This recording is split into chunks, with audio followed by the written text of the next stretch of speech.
جنت میں جانے کے لیے مسلمان ہونا ضروری ہے یا مسلمان ہی جنت میں جا سکتے ہیں؟ صاحب کا سوال ہے کہ جنت میں جانے کے لیے مسلمان ہونا ضروری ہے؟ صرف مسلمان جنت میں جائیں گے؟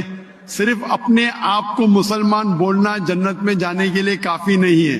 اللہ تعالیٰ وقت کی قسم کھاتے اور کہتے ہیں کہ انسان خسارے میں ہے، صرف وہ لوگ بچ جائیں گے جو لوگ کے پاس یہ چار چیزیں۔ نمبر 1 ایمان، تو صرف مسلمان بولنا ضروری نہیں ہے اور مسلمان بولنا کافی نہیں ہے۔ آپ کے پاس نمبر 1 ہونا چاہیے ایمان۔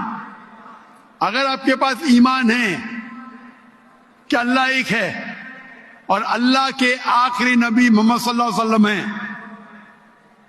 اور باقی چیز پہ ایمان ہے، یہ ایک پوائنٹ پورا ہوتا ہے۔